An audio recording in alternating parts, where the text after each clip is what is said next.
Hello everyone, welcome back to our channel and I hope कि आप बहुत अच्छे होंगे। सो आज हमें नॉर्मलाइजेशन हमारा खत्म करना है। Today we will discuss about fourth normal form and fifth normal form, दोनों के बारे में हम डिस्कस कर लेंगे। जो अभी तक हमने डिस्कस किया है first normal form, second, third, BCNF, वो भी हम एक बार कंपेयर करके देख लेंगे, तो हमारा सारा ऑल ओवर रिवाइज हो जाएगा। ठीक है, तो पहले एक बार उन्हीं को रिवाइज कर लेते हैं, हम उसके बाद हम आगे बढ़ेंगे। जैसे सबसे पहले हमने फर्स्ट नॉर्मल फॉर्म के बारे में डिस्कस किया था। ठीक है, फर्स्ट नॉर्मल फॉर्म में क्या था कि कोई भी कंपोजिट वैल्यू नहीं होनी चाहिए। जो चीज नहीं होनी चाहिए वो मैं लिख रही हूँ सिर्फ इस साइड। ठीक है, नॉट, नॉट वाली लिख रही हूँ यहाँ पे। कंपोजिट वैल्यू नहीं होनी चाहिए, तो मतलब क्या होनी चाहिए, क्या होनी चाहिए उसके लिए एटॉमिक वैल्यू। ठीक है, यहाँ पे लिख रही हूँ यस। ठीक है, तो एटॉमिक वैल्यू होनी चाहिए, डिकम्पोजिट वैल्यू नहीं होनी चाहिए। फर्स्ट नॉर्मल फॉर्म की बात है ये। सेकेंड नॉर्मल फॉर्म में क्या होता है कि कोई भी पार्शियल डिपेंडेंसी नहीं होनी चाहिए। पार्शियल डिपेंडेंसी, ठीक है। और क्या होनी चाहिए, fully functional dependency. Fully functional dependency, ठीक है। उसके बाद थर्ड क्या थी हमारी, थर्ड नॉर्मल फॉर्म, इसमें क्या था, no transitivity dependency. Transitivity dependency, तो नोट तो मैंने ऊपर लिख रखा है। ठीक है, तो ट्रांजिटिविटी डिपेंडेंसी नहीं होनी चाहिए, जिसमें नॉन प्राइम एट्रीब्यूट जो डिटरमाइन कर रहे हैं नॉन प्राइम एट्रीब्यूट को, वो वाली चीज नहीं होनी चाहिए। तो क्या होनी चाहिए, जो भी नॉन प्राइम एट्रीब्यूट है, मतलब क्या होनी चाहिए, प्राइम एट्रीब्यूट जो है वो कैंडिडेट की होनी चाहिए, कहने का मतलब ये है। ठीक है, उसके बाद फोर्थ आते हैं हमारे बीसीएनएफ, फोर्थ नंबर पे, फोर्थ नहीं सॉरी, फोर्थ नंबर पे आती है बीसीएनएफ। इसके अंदर क्या चीज नहीं होनी चाहिए, क्या चीज नहीं होनी चाहिए। सेम केस, एक तो थर्ड नॉर्मल फॉर्म में तो होनी ही होनी चाहिए वो तो। इसमें हम नहीं होने में क्या लिखेंगे कि नॉन प्राइम एट्रीब्यूट वो डिटरमाइन ना करे किसी प्राइम एट्रीब्यूट को। एक मिनट,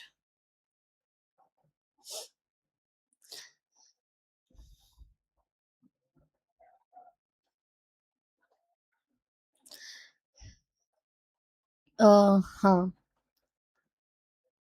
नॉन प्राइम एट्रीब्यूट जो है वो प्राइम एट्रीब्यूट को और नॉन प्राइम एट्रीब्यूट को डिटरमाइन ना करे।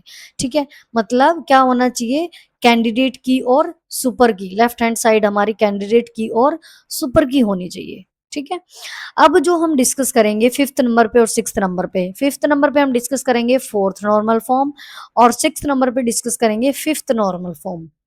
इन दोनों में क्या होता है, फोर्थ नॉर्मल फॉर्म में क्या नहीं होनी चाहिए, मल्टी वैल्यूड एट्रीब्यूट्स नहीं होने चाहिए, मतलब मल्टी वैल्यूड डिपेंडेंसी नहीं होनी चाहिए, जिसके बारे में हम डिस्कस करेंगे। मल्टी वैल्यूड डिपेंडेंसी नहीं होनी चाहिए। ठीक है, मतलब क्या होना चाहिए, बीसीएनएफ में होनी चाहिए वो चीज। ठीक है, बीसीएनएफ में होनी चाहिए और प्लस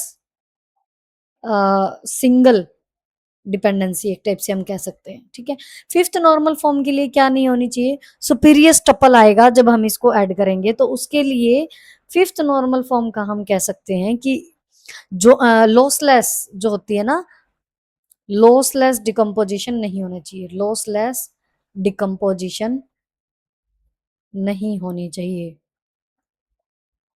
तो क्या होना चाहिए, प्रोजेक्शन जो है नॉर्मल फॉर्म भी हम इसको बोलते हैं, तो क्या होना चाहिए, एक तो फोर्थ नॉर्मल फॉर्म में होनी चाहिए हमारी।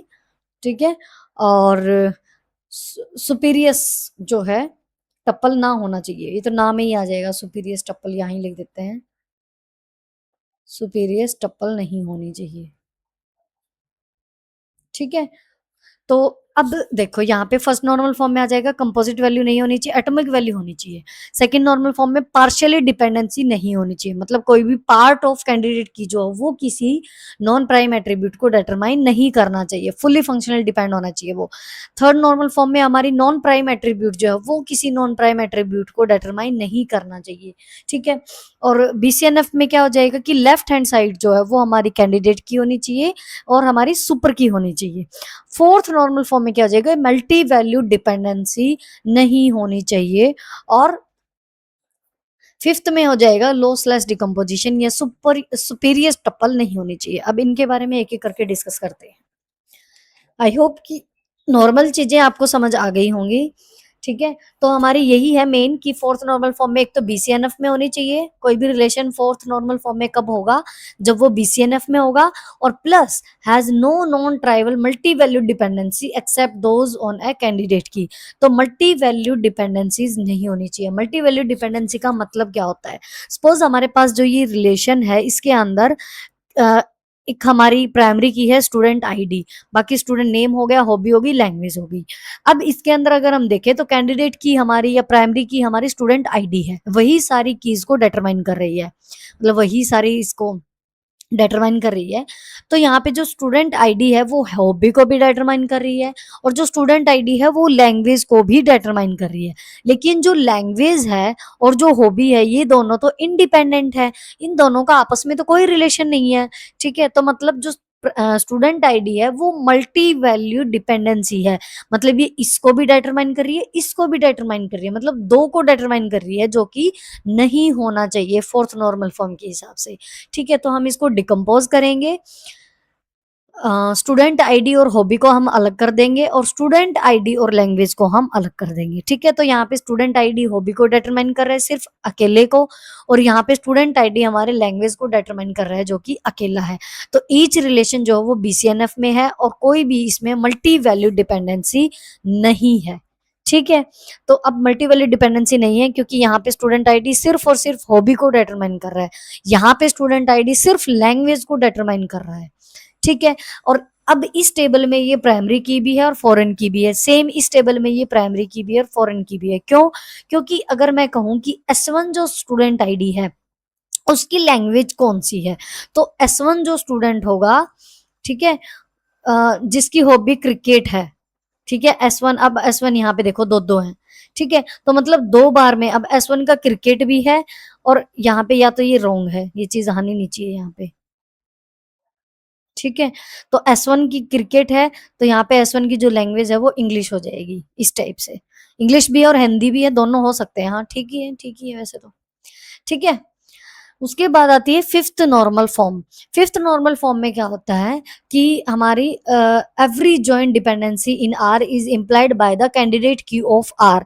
इसको हम प्रोजेक्शन जॉइन नॉर्मल फॉर्म भी बोलते हैं। प्रोजेक्शन जॉइन नॉर्मल फॉर्म में क्या होता है, जैसे हमने कोई भी रिलेशन है और उसको हमने डिकम्पोज किया दो टेबल के अंदर, दो रिलेशन के अंदर, और वापिस जब हम इसको उसको ज्वाइन कराएंगे तो हमारे पास सुपीरियर टपल आ जाती हैं। सुपीरियर टपल का मतलब क्या होता है, एक्स्ट्रा टपल हमारे पास ऐड हो जाती हैं जो कि हमारी पहले वाली टेबल में थी ही नहीं।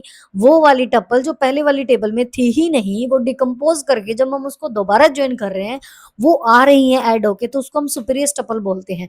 तो ये तो गलत हो जाएगा ना, जो चीज हमारी पहले से थी नहीं वो भी एक्स्ट्रा ऐड होके आ रही है। ठीक है, तो वो वाली चीज यहाँ पे नहीं होनी चाहिए। ठीक है, तो मतलब लॉसलेस होनी चाहिए, लॉसी नहीं होनी चाहिए हमारा रिलेशन। ठीक है, तो लॉसलेस डिकम्पोजिशन होना चाहिए यहाँ पे। अब सपोज करो अगर हम एक एग्जांपल लेके चलें, जैसे जैसे हमारे पास ये रिलेशन है एस पी जे के उससे नॉर्मल, मैं कोई भी एक एग्जांपल ले रही हूँ। ठीक है, ये रिलेशन है, इसके अंदर एस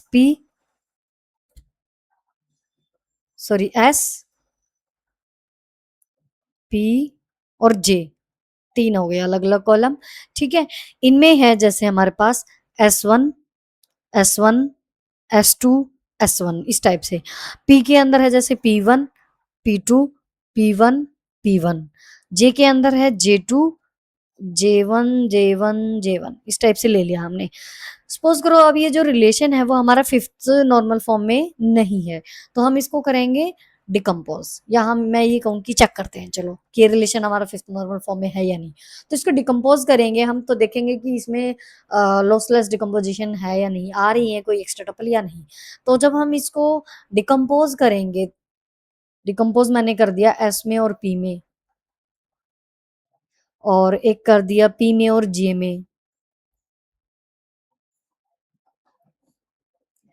पी में और जे में, ठीक है। और एक मैंने कर दिया जे में और एस में, इस टाइप से, ठीक है। अब इसके अंदर एस में और पी में क्या आ जाएगा, एस वन के साथ पी वन, ठीक है, एस वन के साथ पी वन है, एस वन के साथ पी टू भी है, एस वन के साथ पी टू भी है, और एस टू के साथ पी वन है, एस टू के साथ पी वन है। यहाँ पे तो ये डबल हो जाएगा ना, तो इसको हम नहीं लेंगे, रिडंडेंसी तो हमें मिनिमाइज करनी है। उसके बाद पी और जे में क्या क्या जाएगा देखो पी और जे में देखेंगे तो पी वन जे टू, तो पी वन जे टू, ऐसे ही पी वन जे वन भी है, और उसके बाद P one P two J one है, पी टू जे वन है, तो पी टू के साथ जे टू का नहीं है, ठीक है। ऐसे ही अब इसके अंदर जे और एस के अंदर देखते हैं, जे टू का एस वन है, जे वन एस वन भी है, और जे वन एस टू है, ये है, ठीक है। इसको हमने थ्री रिलेशंस के अंदर कर दिया ज्वाइन। अब इसके, अब मान लो अब हम इन दोनों को ना ज्वाइन करते हैं, इन दोनों को जब हम ज्वाइन करते हैं तो ज्वाइन हम कैसे करेंगे, देखो इन दोनों को हमने ज्वाइन किया, अब हमारे पास extra table create, extra tuple जो है वो क्रिएट हो जाएगी इससे, एस पी और जे, ये एक्स्ट्रा बन गया, चलो कोई नहीं, इसको छोड़ देते हैं, एक बार इरेज ही कर देती हूँ।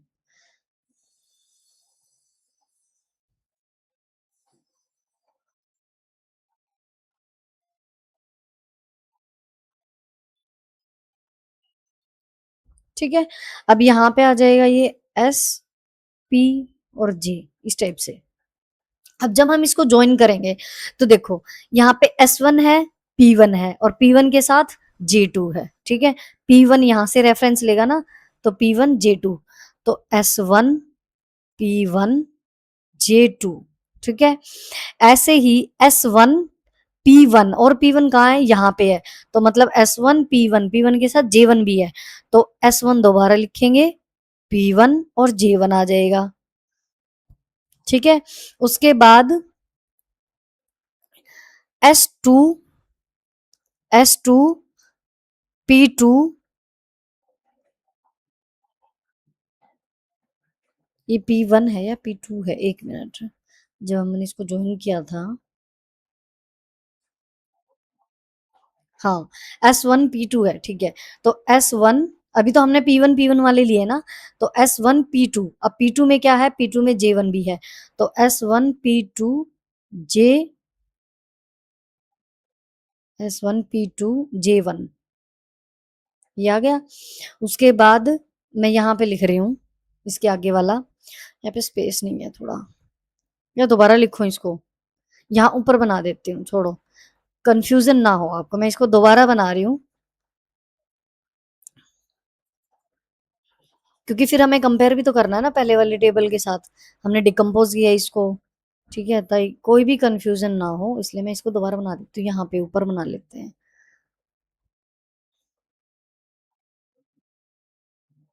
यहाँ पे एस पी और जे आ जाएगा, ठीक है। अब देखो स्टार्टिंग में हमने लिया S one, S one P one J two, P one J two, ऐसे ही S one P one, S one P one, P one P one दो बार है, एक बार तो जे टू आ गया, पी वन के साथ जे वन भी आएगा, तो जे वन आ जाएगा। उसके बाद फिर again S one P two, तो देखो एस वन पी टू, अब पी टू में, पी टू के साथ क्या है, जे वन, तो जे वन, ठीक है। उसके बाद S two P one, S two P one, और पी वन के साथ क्या है, S two P one J two, J two. उसके बाद S two P one J one भी है, तो एस टू पी वन और जे वन भी है, S two P one J one भी है। तो यहां से देखना है हमें, देखो एस वन है उसके साथ पी वन है, अब पी वन के आगे जे टू भी है, और फिर एस वन पी वन के आगे हमारे पास जे वन भी है, इसी टाइप से फिर एस वन पी टू है, पी टू के आगे सिर्फ जे वन है, ठीक है। उसके बाद फिर अगेन जब S2 वाला लेंगे, S2P1, S2P1 के साथ J2 भी है और S2P1 के साथ J1 भी है, तो ये दोनों आ गए। अब जब हम इसके साथ कंपेयर करेंगे तो कंपेयर करके देखते हैं, S1P1J2, S1P1J2, ठीक है। S1P2J1, S1P2J1, ये भी ठीक है। S2P1J1, S2P1J1, ये भी ठीक है। S1P1J1, S1P1J1, ये भी ठीक है। तो क्या हमारे पास ये वाली टप्पल सुपीरियर टप्पल नहीं है, एक्स्ट्रा टप्पल नहीं आ गई हमारे पास? मतलब 1 2 3 4 हमारे पास टप्पल है यहाँ पे देखो कितनी है, 1 2 3 4 5 बन गई है। मतलब यहाँ पे 5, यहाँ पे 4, ठीक है। तो यहाँ पे ये रॉन्ग हो जाएगा, इसलिए हमारी ये फिफ्थ नॉर्मल फॉर्म में नहीं होगी। ये वाली जो टेबल है, ये वाला जो रिलेशन हमारा फिफ्थ नॉर्मल फॉर्म में नहीं है, क्योंकि इसके जब हमने इसको डिकम्पोज किया और वापिस से जब हमने इसको ज्वाइन किया, तो ये हमारा सुपीरियर टपल दे रहा है, ठीक है। लॉसलेस डिकम्पोजिशन नहीं है ये, इसके अंदर सुपीरियर टपल है, तो ये हमारे फिफ्थ नॉर्मल फॉर्म नहीं है। इसको हम एक चीज और याद रखनी है, प्रोजेक्शन ज्वाइन नॉर्मल फॉर्म भी बोलते हैं, प्रोजेक्शन ज्वाइन नॉर्मल फॉर्म। इसी टाइप से जैसे हमने इन दोनों को ज्वाइन करके आया ना एक एक्स्ट्रा, इसी टाइप से जब हम इनको ज्वाइन करेंगे ना तो भी सुपीरियर टपल आएगी। वो आप बताओगे मुझे कमेंट में कि क्या कैसे टपल, मतलब क्या आएगी जो सुपीरियर टपल आएगी, क्या बन के आएगी। आप इन दोनों को ज्वाइन करोगे और फिर मुझे बताओगे कौन सी रो जो है वो एक्स्ट्रा बन के आएगी, ठीक है।